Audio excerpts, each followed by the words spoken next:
Okay, so we're doing something simple now. We are doing a serial killer test. Serial killer test. I go to extreme lengths to maintain my appearance and youthfulness. Do serial killers do that? Uh, yes. Like your YouTube model gives you friend vibes. Thank you, I am a friend. I am a friend. My public and private selves are dramatically different. I think as a content creator, you kind of have to. You kind of have to keep some things self-contained or you go crazy. I've seen a lot of people say that. And I begin to understand that. So there's a thing called content brain, where after a while you don't have hobbies, you just have more content. And I find myself doing that sometimes. I'll be like, oh, I want to play this game. I'm like, no, I'll save it for stream. I want to watch this thing. No, I'll save it for stream. I want to do this. No, I'll make a video out of that. And then you don't have hobbies anymore. You just have content. That's why there's some genres of game I just refuse to play on stream. Like I play colony sim games and some comfy games, and I'll never stream them. One, because they're so different they're not horror at all, and I think they're kind of boring to watch. And I just want something that I just, is just not for stream, so. What morbid heartthrob are you? But yeah, so I think as a content creator, you have to say, no, this is for me and this is for everybody else. I think there has to be a certain point where you do that. People say my personality can switch from warm to caring to cold and intensive. I've been called intensive and I have been called warm as well, so... Gonna go, maybe come back later. Lagarde always watching. Thanks for coming in, Gamer Cafe. Had to have boundaries. Exactly. I think I've been told that, yeah. I've been thinking lately that I am kind of intense, but I think being intense is good. I've unmasked my true feelings and thoughts, keeping them hidden from the world. Not really. I don't think so. I'll say I used to a lot, so maybe is this like what you do now or what you are truly like? Because you know how you can learn what you usually do? Like, I'm someone who naturally is reclusive, right? So I force myself to go out a lot. And I do go out a lot, but naturally I'm reclusive. So do I answer like naturally? Or do I answer like what do I do? It's probably better to answer like what you actually do. Well, no, what you tend to do normally, right? Not what you force yourself to do. So I think I would say yes. Have an interest in entertaining others and tend to take on different personas to do so. Really? Do you think a VTuber would be interested in entertaining others and tend to take on different personas to do so? Do you think someone who streams and does YouTube videos and has a YouTube voice would do that? I have an interest in entertaining others and tend to take on different personas to do so. I don't know. Does that sound like a VTuber? I think it does. I'm going to use my YouTuber voice for the rest of this. Okay? I find myself drawn to the mysteries of the past and sometimes feel like I belong to a different era. That's every guy. You know that thing? You know that meme that was going around, like, how often do you think of Rome? You know why guys think of Rome? Because they want to be there. So yes, every guy, yes. I've always felt disconnected from the norms and expectations of society. Yeah, oh boy. I feel like I've had to fight against the odds all my life. Yes. I maintain a careful and well-curated image for the outside world. Is this just a quiz about if you are a content creator or not? Are all content creators serial killers? I think we are. This is an introvert test, not a psychopath test. It kind of is so far, isn't it? This is basically, just tick a box. Are you a content creator? Yes, you are a serial killer. Good job. There's a part of me that is fascinated by the macabre and the taboo.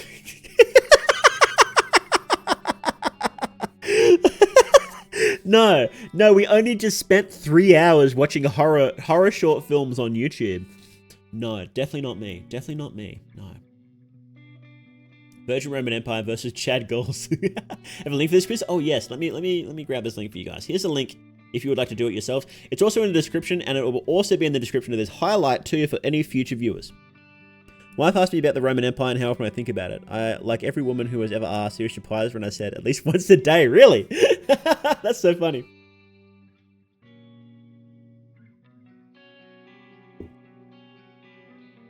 Tess is calling you out. He kind of is, yeah. I would suppress my darker impulses under a veneer of normalcy. It's not like if you're a content creator, it's if you're a horror content creator. Yeah, it is, isn't it? I often suppress my darker impulses under a veneer of normalcy. Not really. Actually, no, I don't. No, not this one, actually. I don't really have darker impulses. Any impulses any impulses I turn into content. Is that normal to turn impulses into content? My impulses are literally to like. My impulses are to work out, to pray, and to make content. That's it. That's all I do. Well, and to eat bad food. That's something that I struggle with. I say no. I'm interested in power dynamics and I'm an intense student of people's behavior in different situations. No. I'm interested in power dynamics. And I'm an intense student of people's behavior in different situations. What does this mean? Power dynamics between people. Intense student of people's behavior in situations. Kinda, I guess. I do notice when people act differently.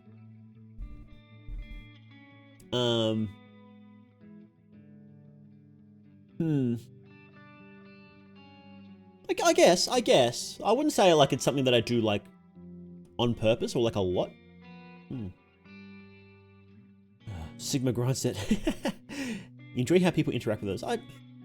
I enjoy watching it. I don't enjoy interacting with people very much. I struggle to do that by default. I enjoy it when I force myself to do it, but I have to force myself to do it. So I would say, I guess this question isn't, do you like interacting with people? It's like, do you like watching people? I'll say yeah. I have a deep interest in the power of life and death.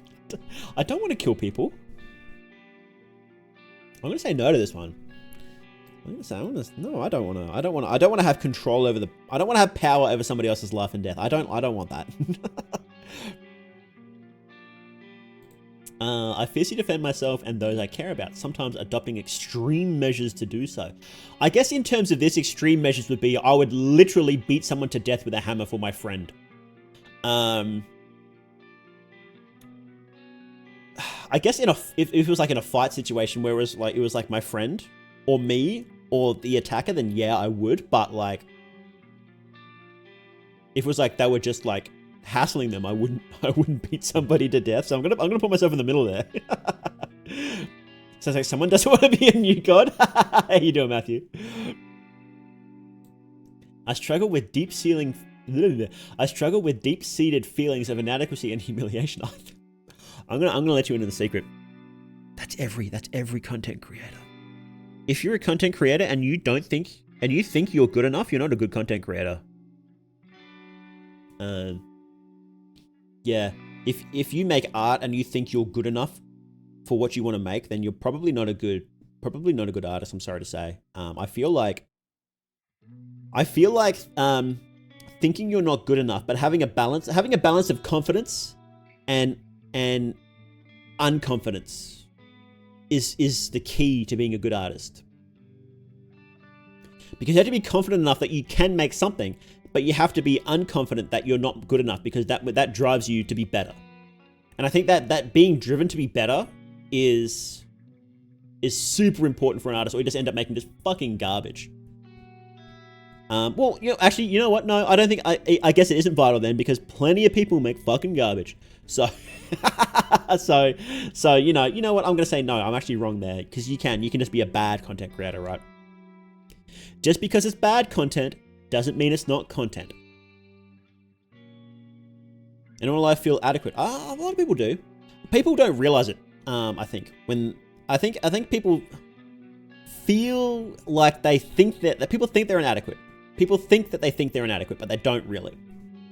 If you truly thought you were inadequate in something, you would do something about it. Right?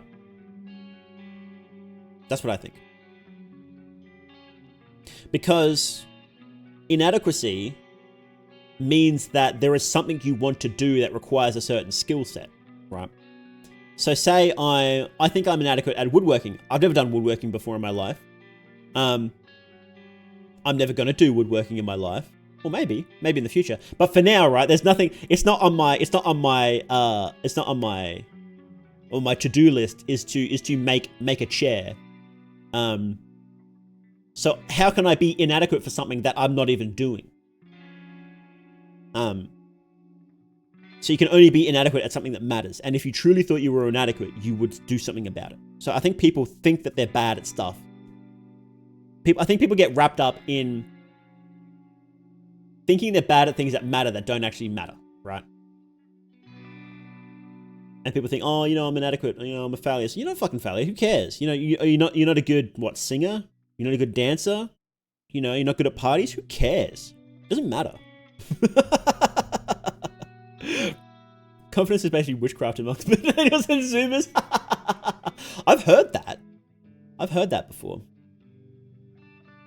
Humiliation? I don't know. I don't think I've really been humiliated before. So I'll say mildly agree. So multiple results? Oh no.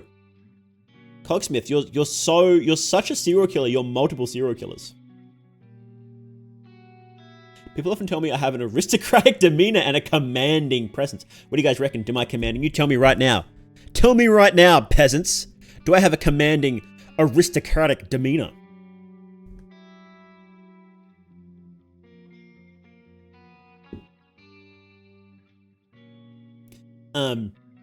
These are things I think come with charisma and are useful for a content creator, but not mandatory. No?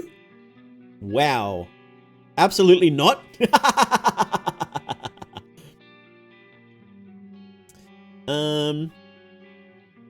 I have been called a jerk before. Does that count? Does being a rude jerk count as a commanding presence? I used to be not a very nice person, is what I used to be, so.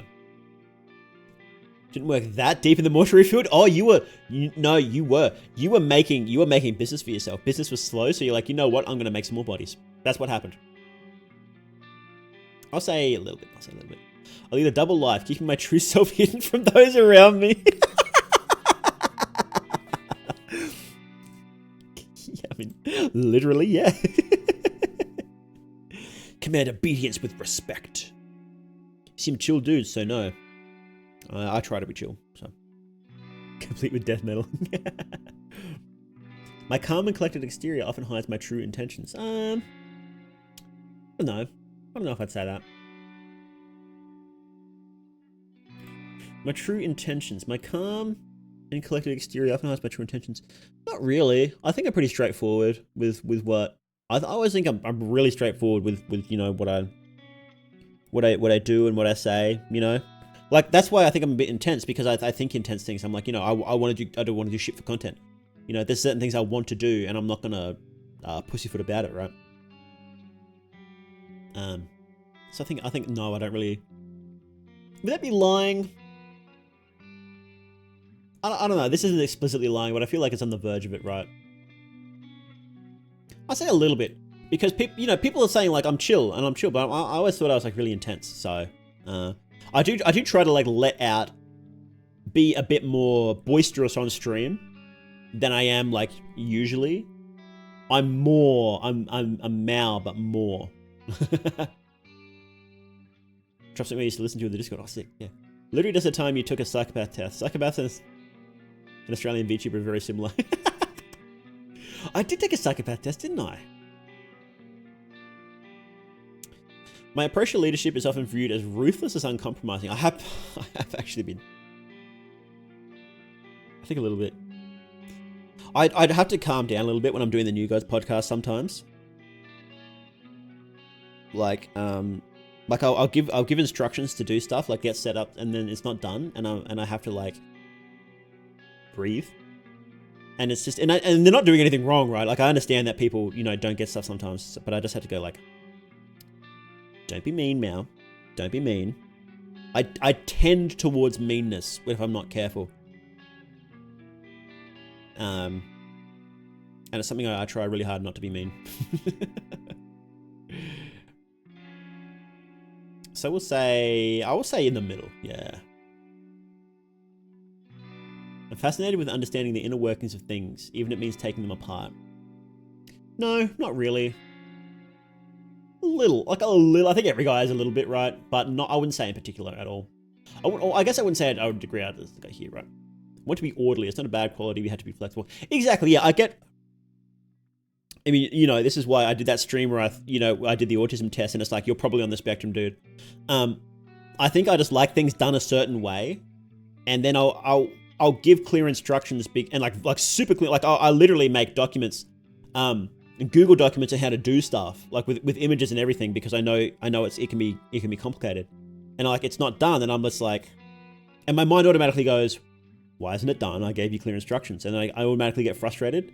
Like that's a little bit, like it's not that bad these days, but like just a little bit. And it's like, and I had to say no, like it's okay. People don't get it, right?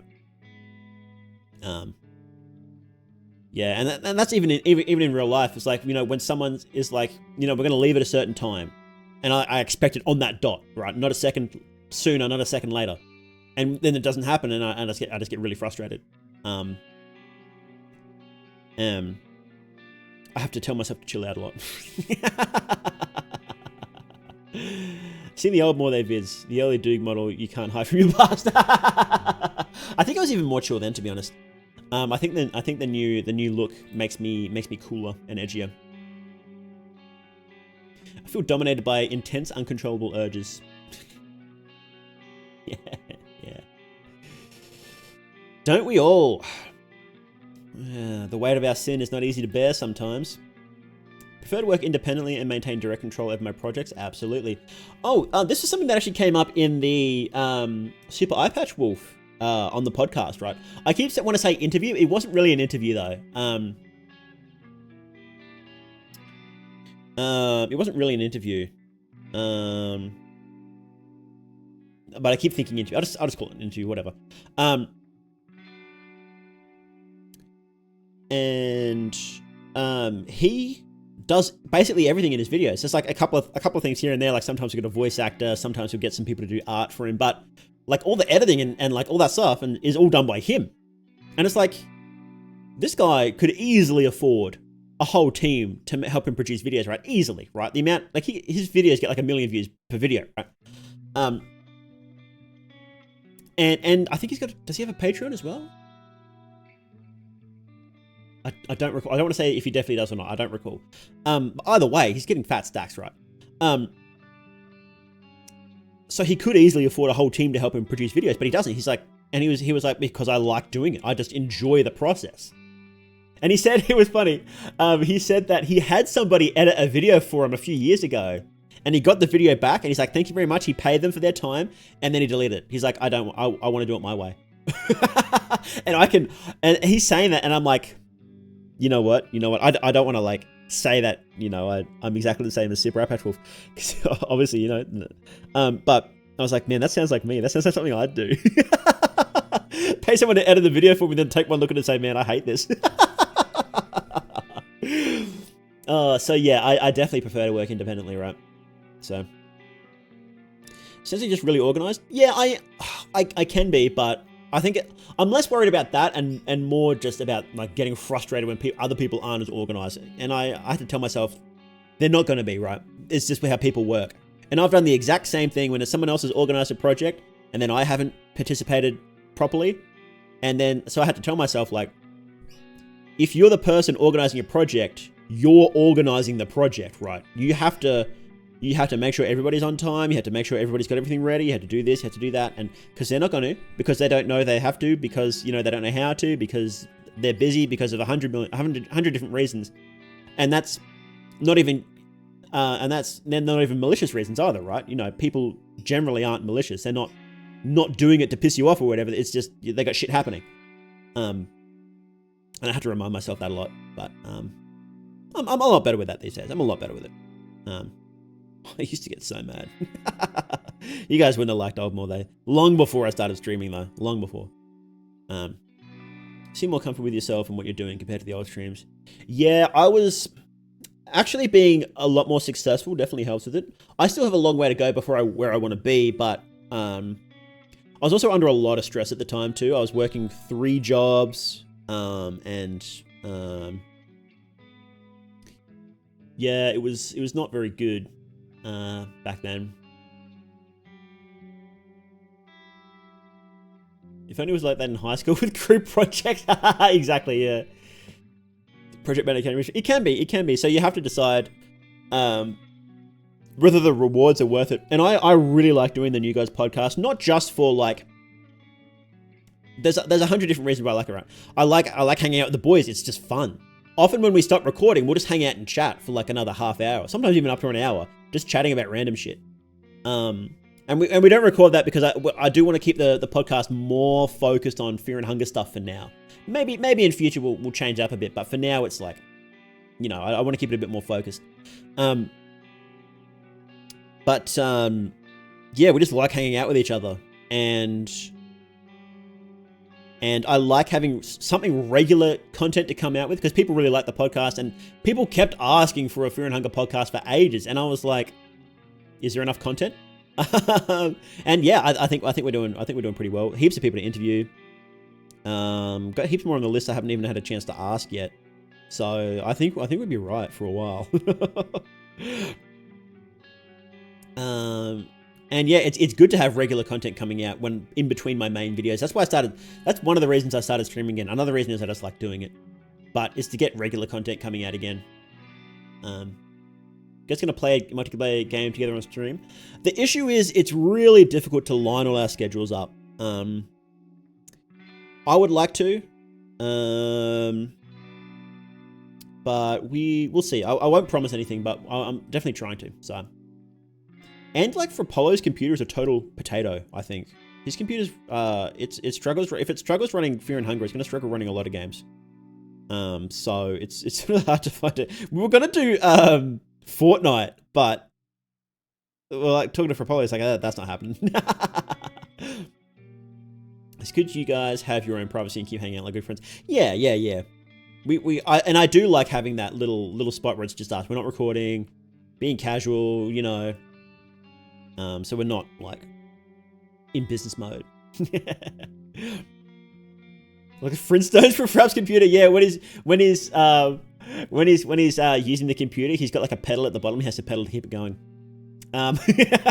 Anyway, let's finish this. Let's finish this. I'm fascinated by folklore and tales that blur the line between history and myth. Yes, 100%.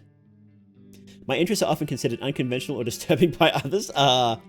Yes. I have a strong sense of confidence in my abilities and intellect. I have a moderate amount of confidence.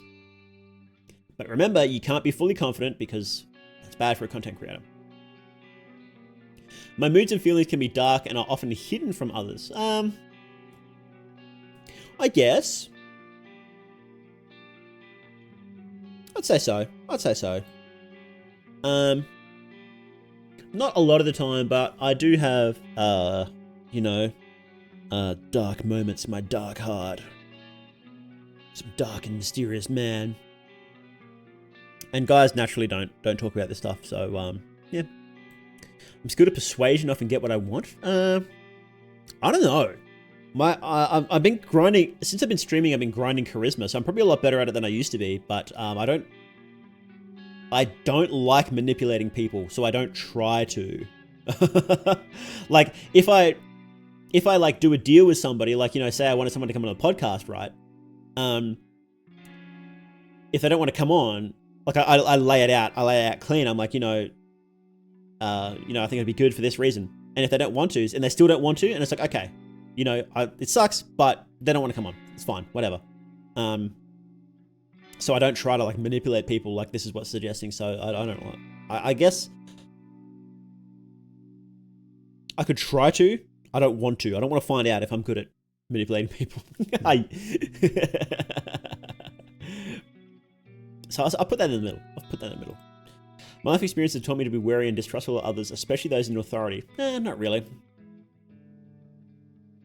Always felt like an outsider, struggling to understand social norms and fit in. Yes. Often felt misunderstood and mistreated by society. Misunderstood? Yeah. Mistreated? Not a whole lot. I'll put that in the middle. Imagine the processing power for Apollo's PC goes away at the HC the mic captures when he drinks. 100%, yeah. Charm and charisma are tools I use to navigate social situations with ease.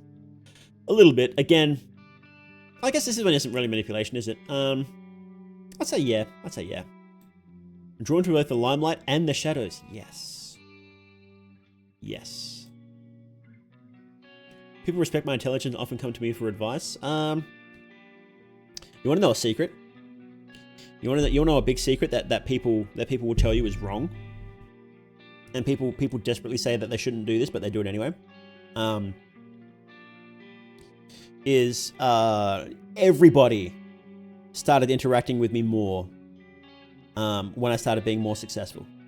Even close friends started interacting with me more, and I don't think they're doing it on purpose. I don't think they're like looking at my numbers and saying, oh, you know, Mao's numbers are better now. Oh, he's got a video that's over 100K. That means I'm going to interact with him more. I don't think it's that. It's honestly, it's probably more that I was just happier when my video started doing better. But either way, I did get a lot more interaction, and people asking me for advice as I was getting more successful. I think this is what people like. But I don't know. Do they often? Not really often. I would say a little, because they do, but I feel like this one means they don't. So I would say this one. A different aura about you, more confidence or a sense of self. That's true. It could just be that, right? It could just be that. I would like to think that it is. I don't think that people would do it. Like I don't think people are seeing me and then seeing, you know, numbers, right? It's probably just that, right? Often described as trustworthy and authoritative by the people around me. Actually, yeah, I have been described as that. Interact with you more because of human hierarchy and serotonin levels increase in your brain. Exactly. I struggle with feelings of isolation and loneliness. Yes, I would say I do. But I'm better at dealing with it now. Like, streaming is a way for me to deal with that, so. Okay, let's see. What do we got? Oh. Andrei Chikatilo. Who is this? Andrei Chikatilo, born in Ukraine, then part of the Soviet Union. Let me get my YouTuber voice on. Andrei Chikatilo, born in Ukraine, then part of the Soviet Union, grew up in the devastating aftermath of the Great Famine in World War II, witnessing atrocities and suffering from an early age. His childhood was marked by poverty, a dysfunctional family, chronic bedwetting, and being bullied for his inability to perform sexually, which profoundly affected his psyche. As an adult, Chikatilo pursued a career in teaching, but was soon fired for alleged inappropriate behaviour with students. Turning to a series of nondescript clerical and administrative jobs, he began his series of heinous crimes. Over a span of 12 years, Chikatilo lured, sexually assaulted, and brutally murdered at least 52 women and children. 52! Often mutilating and sometimes cannibalizing his victims. His modus operandi typically involved approaching young, vagrant, or vulnerable individuals at trains or bus stations. Chikatilo's values and ethics were deeply perverse and distorted, driven by a mix of deep-seated anger and a need to exert power over the helpless. He eluded capture for years. His eventual capture and execution brought an end to the harrowing saga of terror and bloodshed, marking him as one of the vilest serial killers in history.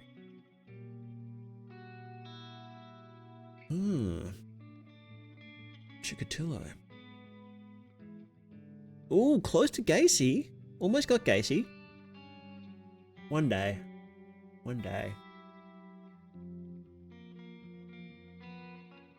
Harold Shipman. Who's Harold Shipman? Aileen Wernos. Cool. What do you guys reckon? Am I like Andrei Chikatilo? Hit you with misogynist killer? They often are. They often like have... Well, they often like pick like one specific group, don't they? he's got the glasses. He's got glasses similar to me, doesn't he? The Butcher of Rostov. They've got to stop giving these guys sick names. The Red Ripper, the Rostov Ripper. Sick names. I mean, there was that comedian bit about that, wasn't there? How they've got to stop giving serial killers cool names. Clown pilled. With humans like these, you don't really need demons. Yeah, well. Yeah, look, at some point, there isn't that much of a difference between a human and a demon, is there? I've got Harold Shipman. Who is it? Hang on, let's find out who Harold Shipman is. Harold Shipman. Harold Shipman. Serial killer, here we go. Known to acquaintances as Fred Shipman, was an English practitioner and serial killer. He was considered to be one of the most prolific serial killers in modern history, with an estimated 250 victims? Shipman was found guilty of murdering 15 patients under his care, and then he hanged himself. What a coward. 2-year-long investigation of all the deaths certified by Shipman targeted vulnerable elderly people who trusted him as he was their doctor. He killed the victims either by a fatal dose of drugs or prescribing them an abnormal amount. Wow. Wow. That's wild. What a disgusting man.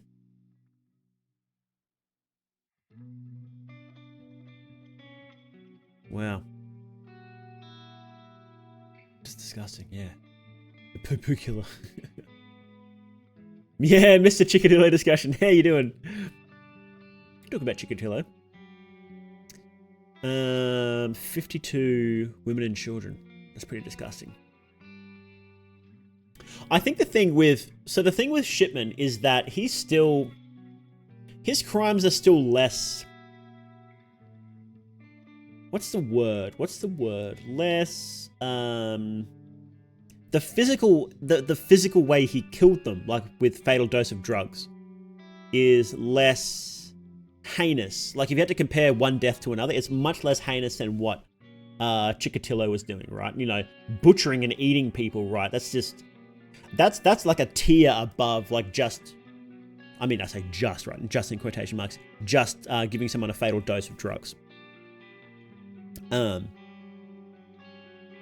But still, like you've got to be ice cold to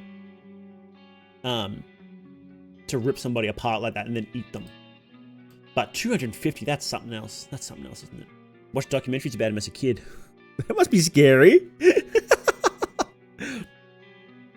The serial killers with the highest body counts use poisons of some kind. It was impersonal and unimpressive compared to serial killers. Yeah. Considering who he was, like as a doctor and his method, it is. If you had to give those kills points, that would be worth a lot less points than what Chikatilo's were worth. And no, I'm not going to give them points because that you know it's just a discussion of points and not like. This is a hard discussion to have. I don't want to have this discussion rating the different victims. It's you know.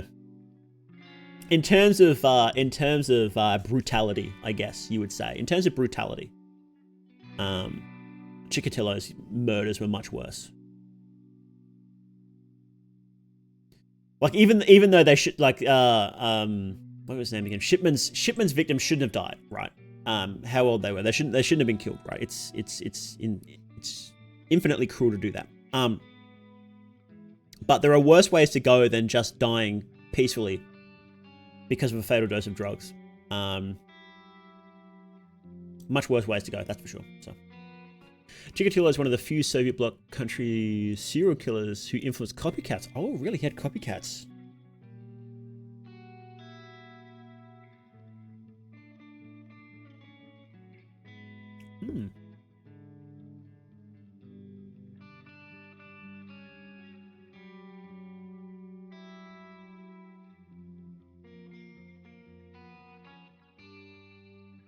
Copycat. Is it in here?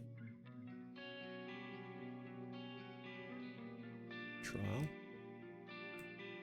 They pick the creepy picture, don't they? They love getting the creepy pictures. What's it saying in here? See copycats. No, they don't have it listed here. That sucks. Also, when some serial killers tried to plead insanity, they tried to pass as a Chikatilo stand. Wow. Something else, isn't it? Okay. Well, yeah, so this is going to be cut out as a highlight. So everybody who comments, make sure you do everybody who watches this, make sure you do the test and comment which one you got. And tell me if you are a stan of the person.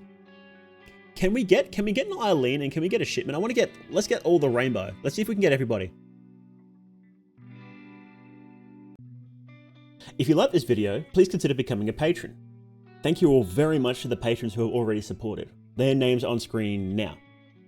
If you become a patron, you get access to video previews, scripts, your name in the credits, and seeing main channel videos a week earlier than public.